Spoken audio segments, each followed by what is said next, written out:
everyone. I wanted to share a little video about how I have good relationships with my teenagers. I have 4 children. I have a 23-year-old who's moved out of home. I have a 20-year-old, a 16-year-old, and a 12-year-old, approaching 13. I basically have experienced the teenage years with most of my children, except for one, and I wanted to share what's been the most challenging during the teenage years with my children, and how I've gotten through that successfully. What I mean by successfully is none of my children ran away from home like I did when I was 15. They haven't become addicted to drugs or alcohol like I did when I was 15. And they're not out on the streets committing crimes like I was at age 15. The difference is in the way that I was raised as opposed to how my children were raised. So I've gotten to see 2 very different styles of parenting and 2 very different outcomes from those styles. So I have learned that being raised with lots of restriction and control, a general lack of compassion and mirroring and connection, resulted in me wanting to get away from my parents as quickly as possible and rebel and try to seek that connection outside of the home. And I've gotten to see how, having raised my own children with a lot of compassion, a lot of connection, a lot of mirroring, a lot of understanding, forming those secure bonds early on in their childhood has resulted in them wanting to stay home more and longer and really enjoying the company of their parents and not feeling the need to go and seek that love and connection outside of the home. They have always had it. They still have it.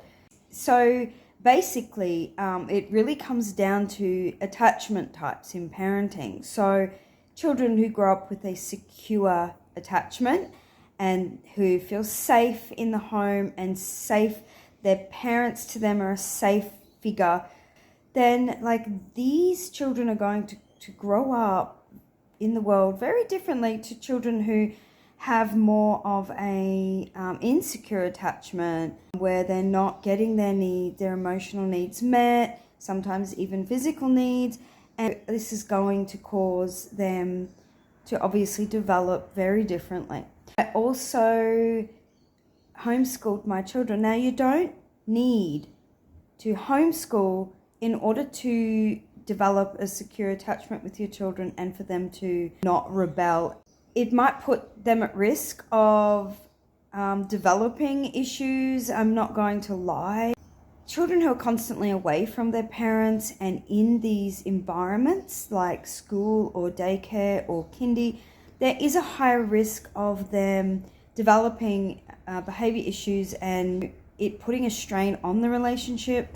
But in saying that, it can work if that secure. I believe that the foundation for anything with children is the relationship they have with their parents. So you could have a successful relationship with your child while they're going to school if you are still providing that secure attachment. That can definitely work. I have seen that work. What has made my relationship with my teenagers successful has been having that unlimited time with them as children, and a big part of that has been them being at home with me most of their young life. Like, I only went to work when my youngest was 10 years old. So I'm going to share like a couple of reasons, a couple of things that helped me carry this close relationship through with my children while they were little, and meeting them in their teenage years when things can become quite intense and quite heightened, and how I got through that. So the first one is I developed tools and strategies to not, well, I didn't develop them, I discovered tools and strategies to help me question my beliefs and perspectives so that I wasn't taking my children's behavior personally. So a lot of conflict with our children, and particularly teenagers, because once children get to the teenage years, it's generally around the age 15 to 16 years old that a lot of stuff can come up. They can find their voice. I mean, it can happen as early as 14 years, but for me, it's been around the 15, 16 years mark where there's a heightened chance of, clashing with our teen and seeing some of those attitudes and things coming out that we might label as rebellious or defiant or disrespectful. And it's during this time that we need to stay strong, and this is when we're tested the most. And so learning how to not take my children's behavior personally has really helped me to stay strong and stay solid and stay calm during their outbursts, or when they back chat, or when they're having a boundary. And I did this through the work of Byron Katie. Questioning my beliefs and perspectives about my children always led me back to the realization that this was about me. So yes, I can tell you that I have been hurt by my children many times, particularly in the teenage years. Things that they feel more confident and safe in saying to me that hurt me.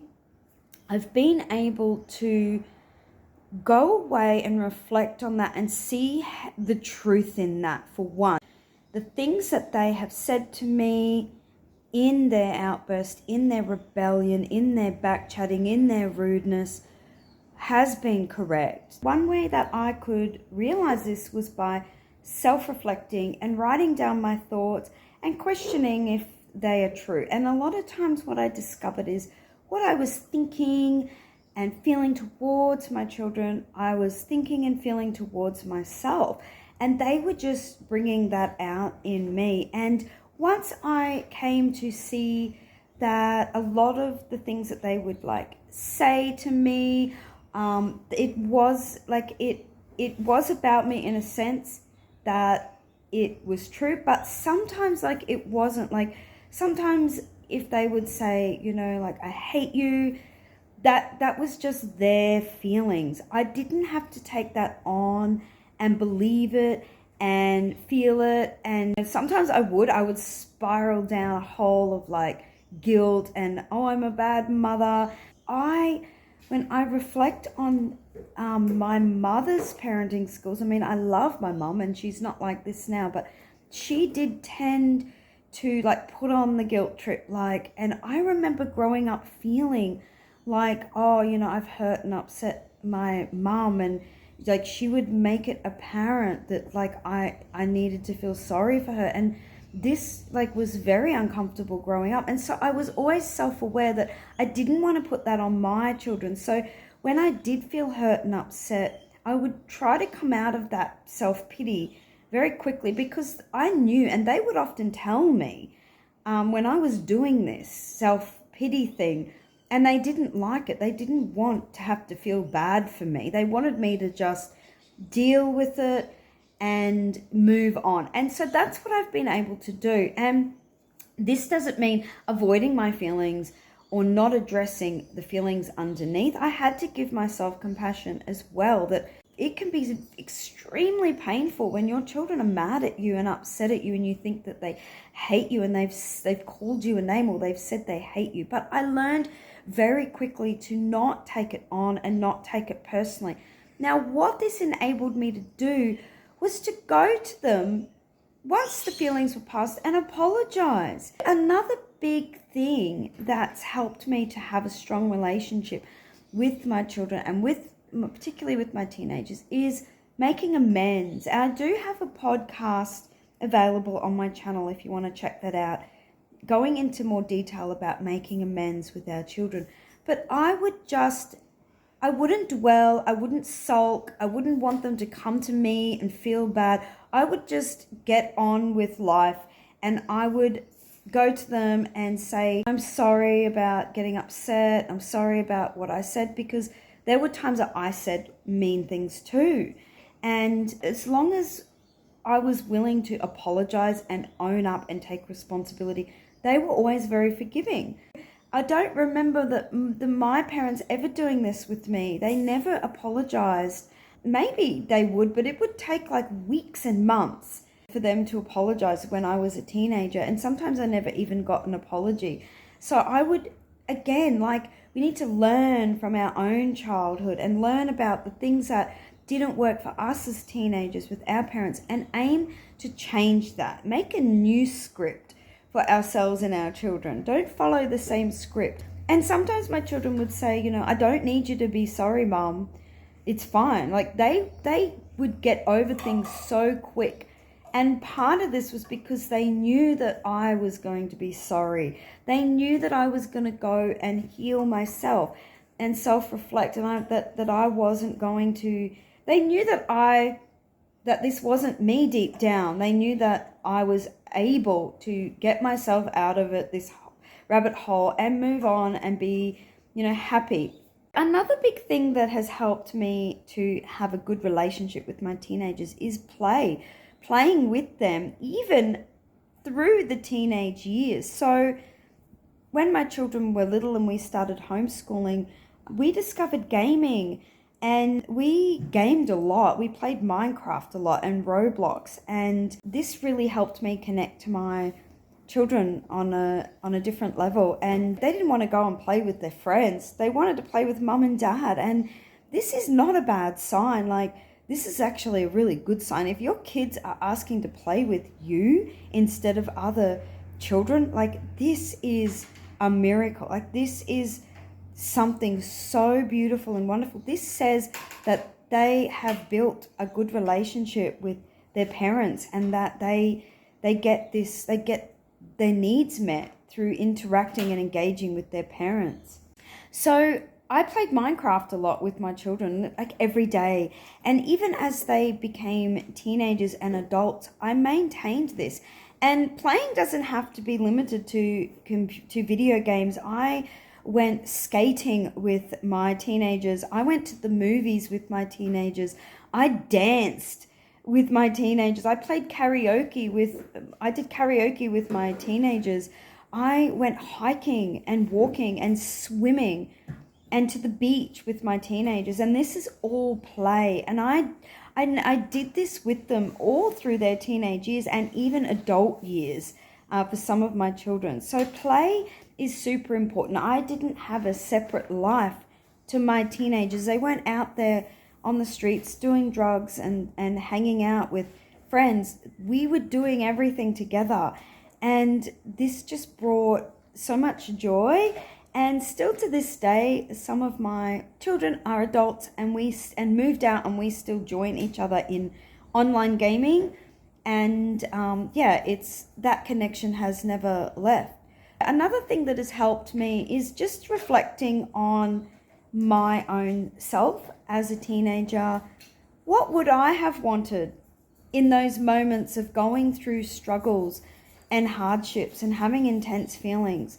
I can tell you that I didn't have a single person to support me through any of that.